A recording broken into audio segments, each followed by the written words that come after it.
Sa malawak na terminal ng paliparan, paroot parito ang mga tao. Mga negosyante na naka-Amerikana, mga pamilya na may bitbit na malalaking maleta, mga turistang sabik sa bakasyon, at mga magkasingtahang nagbabasaan ng luha sa departure area. Ang tunog ng mga announcement sa speaker ay umahalo sa ingay ng mga yabag at boses ng mga pasahero. Sa isang sulok, malayo sa magagarbong counter at malilinis na lounge, may isang lalaking nakasuot ng asul na uniforme. May dalang map at timba ng tubig. Siya si Marco de la Cruz, 23 taong gulang. Isang simpleng janitor sa paliparan.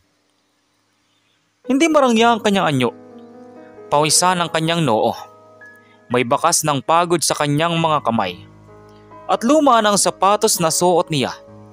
Ngunit sa kanyang mga mata, may kumikislap na liwanag na parang may iniingatang lihim. Isang pangarap na hindi alam ng karamihan.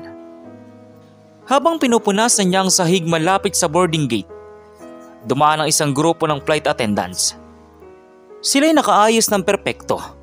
Mapuputing blouse, asul na palda, naka-makeup, at matataas ang takong na tila ba sumasayaw sa tiles ng paliparan. At doon ay nakita niya ang babaeng ilang linggo na niyang lihim na tinitingnan mula sa malayo. Walang iba kundi si Clarice Ramirez, isang flight attendant na tila ba sumasalamin sa lahat ng bagay na malayo sa abot kamay niya.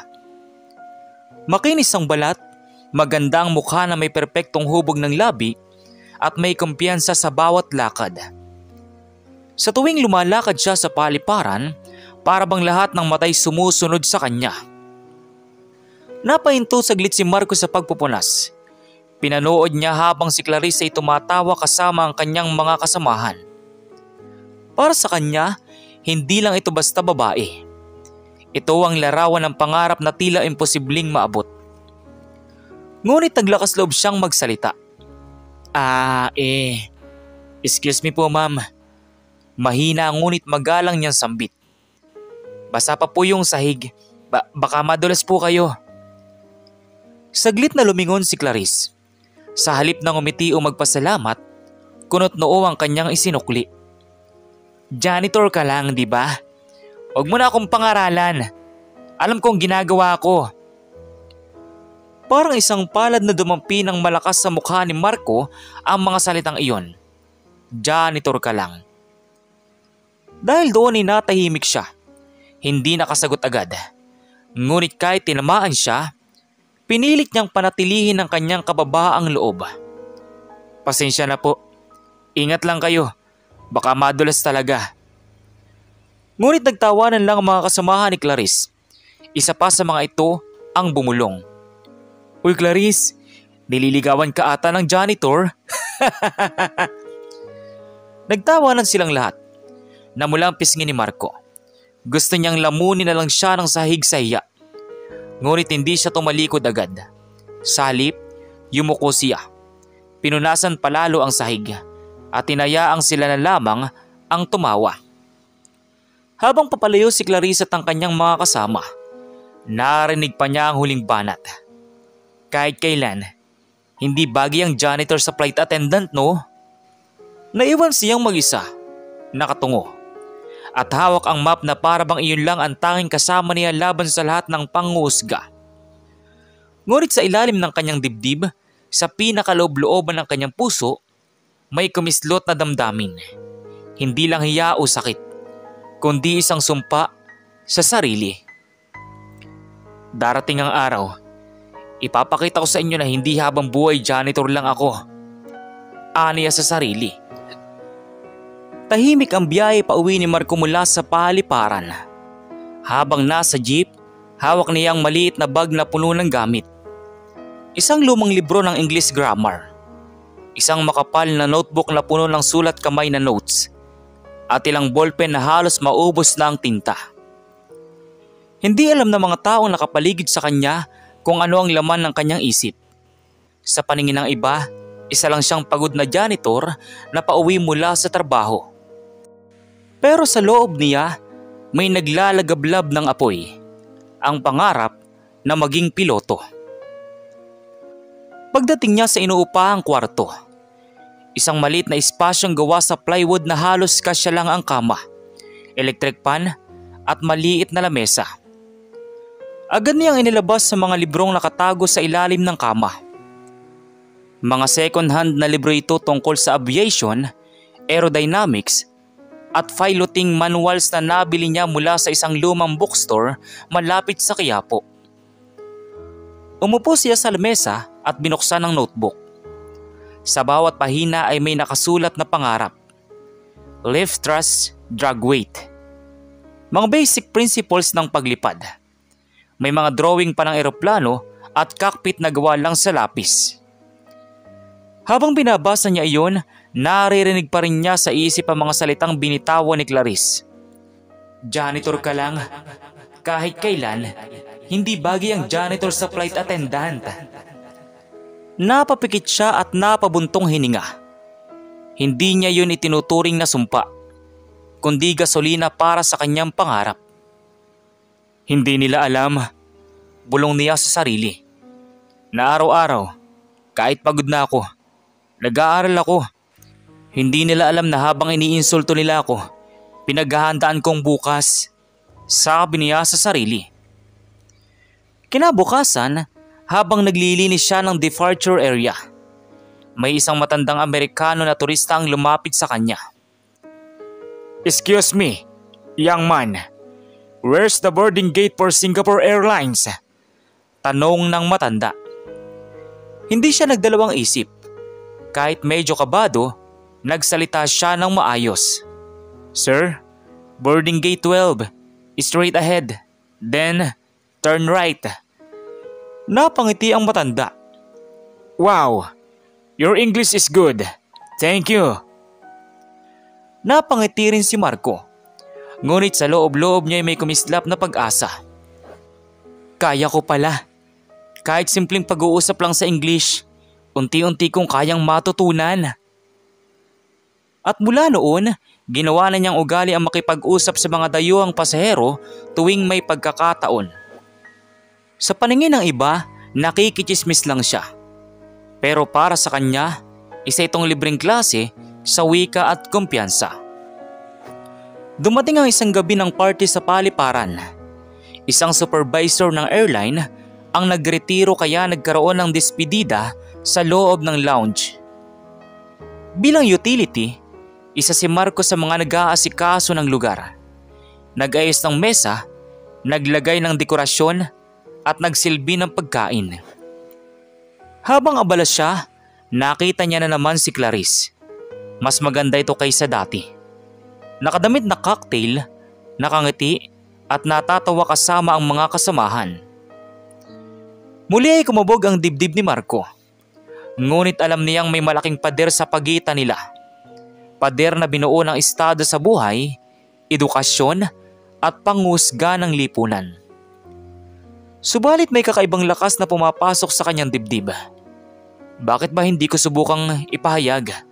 Kahit pagtawanan nila ako, at least masasabi kong naging totoo ako sa nararamdaman ko. Aniya sa isip.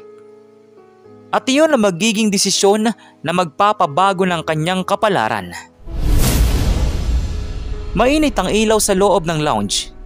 Maingay ang tawanan, halakhakan at kantahan ng mga flight attendant at ilang staff ng airline. Sa gitna ng kasayahan, naglalakad si Marco dala-dala ang tray ng pagkain at inumin. Wala siyang balak sumali. Ngunit bilang utility, bahagi ng tungkulin niyang mag-asikaso. Ngunit hindi nakaligtas sa mata ng ilan ang mga patagong sulyap niya kay Clarice. Nakaupo ito sa gitna ng grupo. Tila ba siya ang reyna ng gabi? Lahat ng tingin, lahat ng biro, lahat ng atensyon ay para sa kanya. Biglang sumigaw ang isa sa mga flight attendant. Hoy Marco! Balita namin, may gusto ka raw sabihin kay Clarice? Nagtilian ng ilan. Sige na Marco, ito lang chance mo. Dahil doon ay namula mukha ni Marco. Pinilit niyang ngumiti. Bagamat nanginginig ang kanyang kamay, hawak-hawak niya ang isang maliit na supot ng bulaklak. Rosas na nabili niya sa tabi ng kalsada bago pumasok sa trabaho. Mura lang iyon, ngunit para kay Marco, iyon na ang pinakamagandang bagay na kaya niyang ialay. Naglakad siya papunta kay Clarice. Tahimik ang ilan, ngunit karamihan ay mingiting ng aasar. Clarice? Mahinaw niyang sambit. Halos mabasag ang boses. Alam kong hindi ako kasing ganda ng trabaho mo o kasing kinang ng mundo mo. Pero gusto kong malaman mo na matagal na kitang hinahangaan. At sana, kung papayag ka, liligawan sana kita. Iniabot niya ang bulaklak. Tahimik ang paligid sa loob ng ilang segundo. Ngunit maya-maya'y sumabog ang malakas na halakakan. Hala, totoo ba ito? Sigaw ng isa. Clarice, may admirer ka. Janitor! Dagdag pa ng isa habang tumatawa. Hindi nakatawa si Marco. Taos-puso ang kanyang nararamdaman. Ngunit sa mata ng iba, isa itong biro. Si Clarice naman nakatingin sa kanya na parang hindi makapaniwala. Pagkatapos, tumawa ito ng napakalakas. Wait lang, seryoso ka ba, Marco? Tanong ni Clarice. Tumango si Marco. Oo, Clarice, alam kong mahirap paniwalaan. Pero... Bago pa siya matapos pagsasalita, sinampal ni Clarice ang bulaklak sa mesa. Marco, tumigil ka nga. Janitor ka lang. Wala akong panahon para sa mga kagaya mo. Hindi tayo bagay at hindi kailanman mangyayari na magugustuhan kita. Tila isang sampal sa muka ang bawat salita. Ang ilan ay nagtawanan. Ang iba naman ay nag-video pa gamit ang cellphone. Kuha niyo to guys, viral to sa group chat. Biro ng isa. Hindi na alam ni Marco kung saan ibabaling ang kanyang tingin. Naroon siya, nakatayo sa harap ng lahat. Hawak pa rin ang bulaklak na hindi man lang tinanggap. Para siyang isang tau-tauhan na ginawang palabas. Ngunit kahit halos madurog na ang kanyang dignidad, pinilit niyang tumingin kay Clarice. Mahina, ngunit matatag niyang sinabi. Pasensya na kung natawa ka. Pero sana, huwag mong maliitin ang taong nagmamahal ng totoo. Kahit janitor lang ako, tao pa rin ako. At dahan-dahan siyang tumalikod. Iniwan ang bulaklak sa mesa at lumabas ng lounge. Habang lumalakad sa pasilyo, ramdam niya ang bigat sa dibdib. Para siyang nilamon ng kahihiyan. Ngunit sa ilalim ng lahat ng iyon, may kumikislap na damdamin. Hindi ito ang katapusan. Sa halip na sumuko siya, ang gabing iyon na magiging dahilan para lalong tumibay ang kanyang pangarap. Magdamag na hindi nakatulog si Marco matapos ang kahihiyan sa lounge.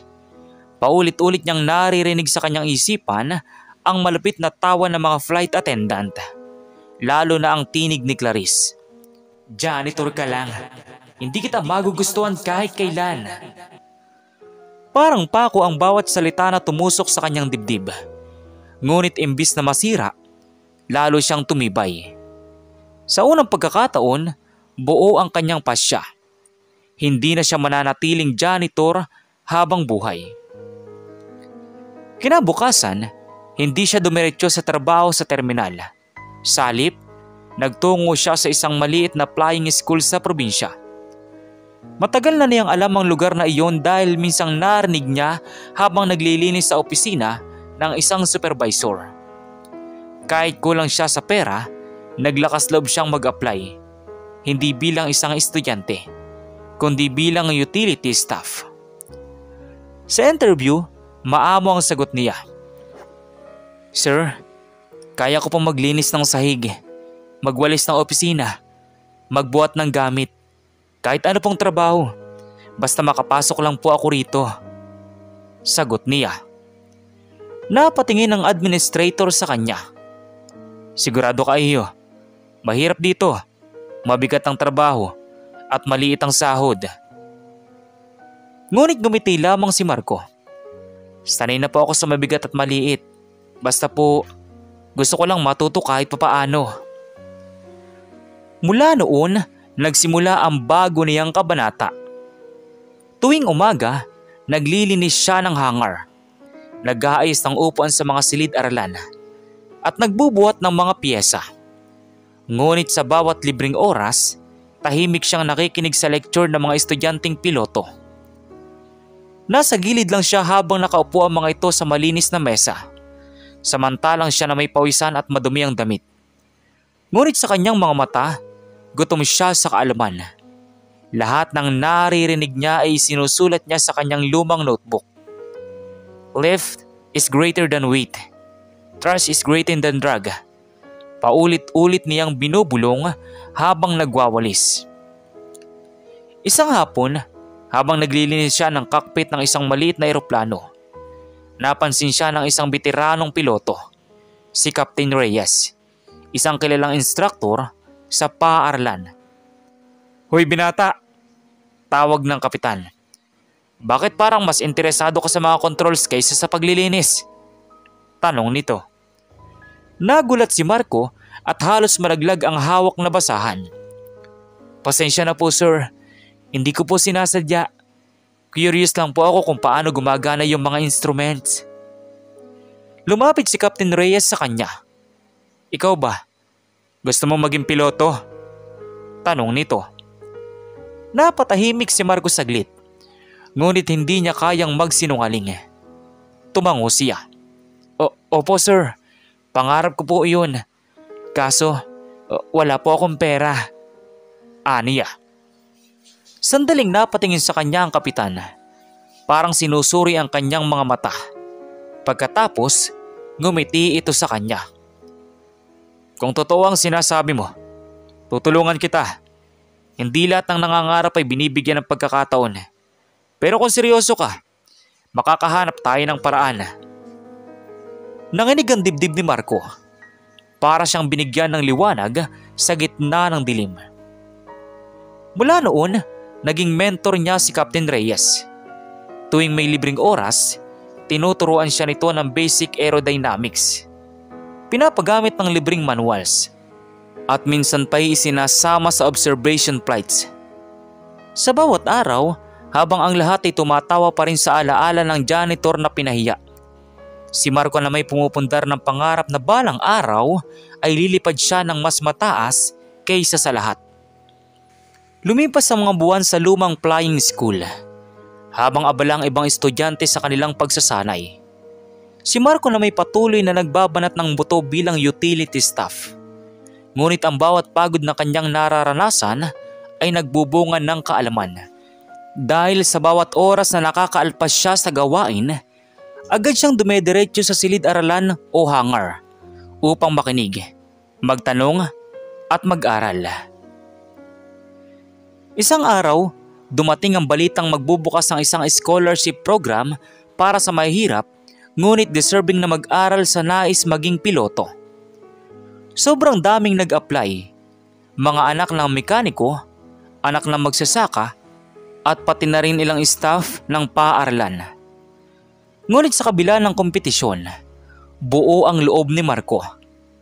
Kahit pa halos wala siyang kredensyal maliban sa pagiging janitor, isinulat niya sa application form ang totoo.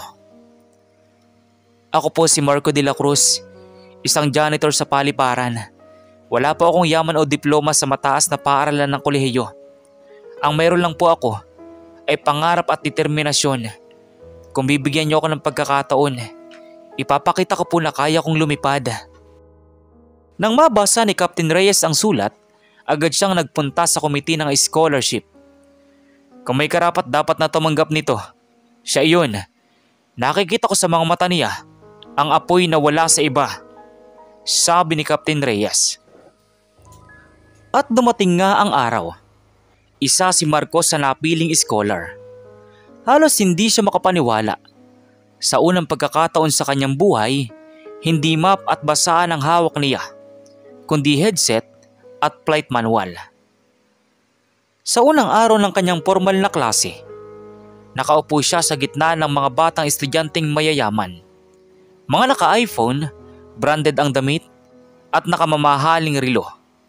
Habang siya'y nakasuot lang ng lumang polo at sapatos na kupas. Naririnig niya ang pabulong na kantsawan. "Seryoso ba yan? Janitor? Magiging piloto?" Sabi ng isa. "Siguro, hanggang teori lang siya. Hindi kakayanin yan." Sabi pa ng isa. Ngunit hindi niya yun inalintana. Tahimik siyang nakinig. Sumulat ng notes at buong pusong sinisipsip ang bawat aral. Ilang buwan ang lumipas at dumating ang pinakahihintay na sandali. Ang kanyang unang pagsakay bilang estudyanteng piloto. Sa tabi niya, nakaupo si Captain Reyes bilang instruktor. "Handa ka na ba, Marco?" Tanong ng kapitan. Huminga siya ng malalim. Nanginginig ang mga kamay. Ngunit matatag ang loob. "Handa na po, Captain," sabi ni Marco. Inikot niya ang key. Nag-ingay ang makina ng maliit na Cessna aircraft at unti-unting gumalaw sa runway. Sa unang pagkakataon, naramdaman niya ang pagbilis ng tibok ng kanyang puso kasabay ng pagbilis ng eroplano. "Rotate!" sigaw ni Captain Reyes. Hinila niya ang control yoke at ang eroplano ay dahan-dahang umangat mula sa lupa. Habang lumilipad sila sa kalangitan, tumulo ang luha sa mata ni Marco. Hindi niya alintana kung makita man siya ng instruktor. Para sa kanya, ito na ang katuparan ng pangarap na akala niya'y malabo niyang marating. "Sir," mahina niyang sambit. "Salamat po. Ngayon ko lang naramdaman kung ano ang pakiramdam na lumipad." Ngumiti naman si Captain Reyes. "Hindi pa ito ang huli, Marco. Ito pa lang ang simula." Simula nga noon, unti-unting nagbago ang lahat kay Marco. Ang dating janitor na tinatawanan sa paliparan, ngayon ay isa ng scholarship pilot trainee. At sa bawat araw na lumilipas, lalo niyang napapatunayan sa sarili na hindi siya magpapatalo sa kahapon. Ang mga salitang janitor ka lang ay ginagawa niyang gasolina upang mas sumipag at magpursige. Sa kalayuan, sa mismong paliparan na minsan siyang pinahiya, patuloy pa rin nagtatrabaho si Clarice bilang flight attendant. Hindi alam na ang taong kanyang hinamak ay unti-unti nang binabago ng tadhana. Samantala sa kabilang banda naman, 5 taon ang mabilis na lumipas. Para kay Marco, bawat taon ay puno ng pawis, sakripisyo at pag-asa. Hindi naging madali ang kanyang paglalakbay. Maraming beses siyang muntik nang sumuko dahil sa hirap ng training, kakulangan ng pera para sa mga exam at pangungutya ng iba. Ngunit sa tulong ni Captain Reyes at sa sariling determinasyon, natapos niya ang lahat ng requirements. Ngayon ay nakasuot siya ng malinis na uniforme ng isang airline captain. Puting polo na may shoulder epaulette, dark slacks at makintab na itim na sapatos. Sa dibdib niya nakasabit ang ID na may nakasulat, Captain Marco de la Cruz, Pilot in Command. Habang naglalakad siya papasok sa crew lounge, ramdam niya ang bigat at dangal ng uniformeng iyon. Hindi na siya ang dating janitor na pinagtatawanan. Siya na ngayon ang taong may hawak ng buhay ng daang-daang pasahero sa himpapawid. "Good morning, crew," bati ng kanilang chief purser. "Ito ang flight 7J214, bound for Singapore. Meet your captain for today." Natahimik ang lahat saglit nang buksan ang pinto. Pumasok si Marco, matikas at puno ng autoridad. "I'm Captain Marco de la Cruz. I'll be flying with you today. Let's make sure we give our passengers a safe and pleasant flight." Isa-isang nagpakilala ang mga flight attendants. At doon, muling nagtagpo ang mga mata nila ni Clarice. Namutla siya. Parang bumalik ang lahat ng alaala. Ang lounge, ang bulaklak na itinapon niya, at ang mga salitang binitawan niya noon. Janitor ka lang, hindi kita magugustuhan. Ngunit ngayon, nasa harap niya ang dating janitor. Ngunit sa bagong anyo na, isang piloto, nakaupo sa tuktok ng propesyon na pinapangarap ng marami. Hindi alam ni Clarice kung paano siya kikilos. Nanginginig ang kanyang kamay habang ipinapakilala ang sarili. Flight Attendant Clarice Ramirez, Captain. Mahina niyang sabi. Halos hindi makatingin ng diretsyo. Ngumiti si Marco, ngunit malamig ang profesional. Good to see you again, Clarice. I hope we'll have a good flight together. Walang halong galit sa kanyang tinig. Ngunit sapat iyon para lalong manginig ang tuhod ni Clarice. Habang abala ang lahat sa paghahanda ng kabina, hindi mapigilan ni Clarice ang palihim na sulyap kay Marco. Sa cockpit, nakaupo ito. Abala sa pag-check ng instruments. Seryoso at disiplinado. Hindi niya maipaliwanag. Ngunit para bang hindi na ito ang taong hinamak niya noon. Grabe. Bulong ni Clarice sa sarili. Siya pa rin bang janitor na tinawanan namin? Paano? Paano siya nakarating dito? Tanong niya sa sarili. At sa bawat tanong, mas lumulubog siya sa sobrang hiya. Cabin crew, prepare for take-off. Utos ni Marco sa intercom. Habang nakaupo si Clarice sa jump seat, mariin niyang pinikit ang mata. Hindi niya alam kung dahil ba sa kaba ng flight o sa bigat ng konsensya. Pagangat ng eroplano mula sa runway, naramdaman niya ang kakaibang paghanga kay Marco. Ang dating lalaking pinahiya, ngayon ay matatag na kapitan na ng eroplano. Sa isip niya, malinaw ang isang katotohanan. Minsan, ang taong hinamak mo ay siya ring taong titingalain mo balang araw. Sa bawat oras ng flight, hindi mapigilan ni Clarice na pagmasdan si Marco. Hindi na siya ang mahiyain at tahimik na janitor. Siya na ngayon ang taong puno ng dignidad, galang at respeto. Lahat ng crew ay tumitingala sa kanya.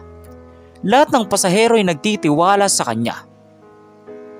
Habang naglilingkod siya ng kape sa isang pasahero, naalala niyang mapanuyang ngiti niya noon habang tinatapon ng bulaklak na alay ni Marco.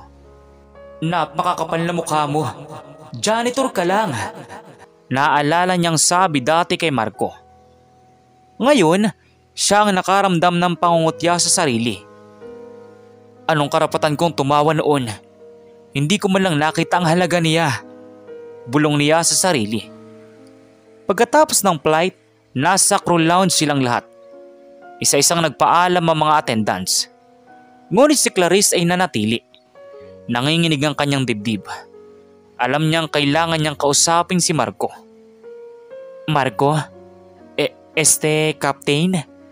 Bungad niya. Pwede ba tayong mag-usap? Tumango naman si Marco. Ngunit nanatili ang professional na mukha. Of course. Ano yun? Tanong ni Marco. Huminga ng malalim si Clarice. Alam kong baka wala ng halaga mga sasabihin ko. Pero gusto kong humingi ng tawad. Naalala ko lahat kung paano kita pinahiya noon.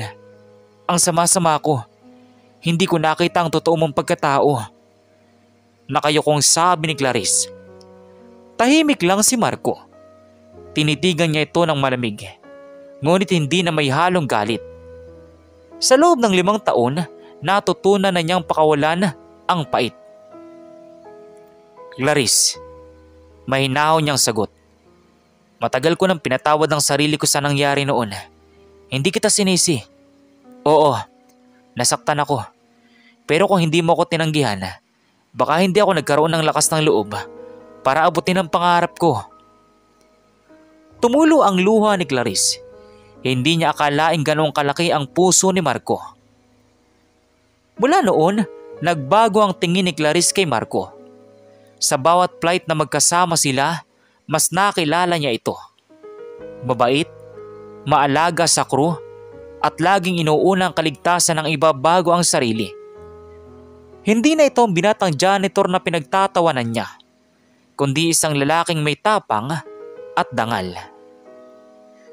Isang gabi, matapos ang biyahe, muling lumapit si Clarice kay Marco. "Marco," mahina niyang sabi, "hindi ko alam kung paano ko sasabihin to. Pero natutunan kong hangaan ka. Hindi lang dahil piloto ka na, kundi dahil pinakita mo kung paano maging totoo at matatag." At tumigil siya sandali. Nanginginig ang boses. "Kung bibigyan ako ng pagkakataon, gusto kong bumawi. Gusto kong makilala ka ulit. Hindi bilang dating janitor, hindi bilang kapitan, kundi bilang Marco." Napangiti si Marco, ngunit puno ng tamis at bigat ang kanyang titig. "Clarice, maraming salamat sa tapang mong sabihin yan. Pero hindi ko na hinahanap ang validation na yan. Noon, umasa ako sa iyo. Ngayon, natutunan ko na. Hindi ko kailangan patunayan ang sarili ko para mahalin. Mahal ko ng sarili ko at sapat na yun para sa akin." Naiyak si Clarice. Akala niya ay magiging simula ng bagong kwento nila. Ngunit malinaw ang sagot ni Marco. Hindi na siya naghahanap ng pag-ibig mula sa nakaraan. Lumipas ang buwan, si Marco ay patuloy na lumipad. Nagiging inspirasyon sa mga kabataang nangangarap maging piloto. Ang kwento ng dating janitor na naging captain ay kumalat. Nagbibigay pag-asa sa marami. Si Clarice naman nanatiling flight attendant. Ngunit ibang-iba na ang kanyang pananaw. Naging mas mabait siya, mas magalang at mas maunawain sa mga taong nasa paligid niya. Alam niyang hindi na mababalik ang nakaraan, ngunit natutunan niyang yakapin ang aral. Huwag maliitin ang sinuman, dahil ang taong hinamak mo ay maaaring maging taong titingalain mo sa hinaharap. Isang hapon, bago lumipad ang eroplano, dumaan si Clarice sa cockpit. Nakita niya si Marco, abala sa checklist. Nagkatitigan sila sandali. Ngumiti siya. "Good flight, Captain," sabi niya. At ngumiti rin naman si Marco sa kanya. "Salamat, Clarice," anito. Wala nang halong galit o panghusga. Tanging respeto at kapatawaran na lamang. Habang umangat ang eroplano patungo sa himpapawid, kasabay niyo ang pag-angat ng mga pusong natutong magpatawad at magbago. Bago ko tapusin ang ating kwento ngayon, narito ang aral mula sa kwento na pwede mong matutunan. Huwag maliitin ang tao dahil sa kanilang trabaho o estado sa buhay. Ang janitor ngayon ay maaaring maging kapitan bukas. Ang tunay na halaga ng tao ay hindi nasusukat sa panlabas na anyo o trabaho, kundi sa determinasyon at karakter. Masakit man ang pagtanggi, maaari itong maging inspirasyon upang mas magsumikap at abutin ang pangarap. Ang kapatawaran at pagbabago ay nagbibigay ng kapanatagan sa puso. Hindi lahat ng sugat ay kailangan gantihan ng galit. Mahalaga ang respeto sa bawat isa. Ang taong hinamak mo ay maaari ring maging taong titingalain mo sa hinaharap. Kayo, ano pong masasabi niyo sa maiksing kwento natin ngayon? At kung anong mga aral po ang mga natutunan ninyo? Maaari niyo po bang i-comment dun sa baba dun sa comment section para muli ko pong mabasa? So once again, inuulit ko pong muli. Ako po si Tamoxki TV. Kita-kita po tayong muli sa mga susunod pa nating maraming mga video. Thank you and God bless you all. Peace out.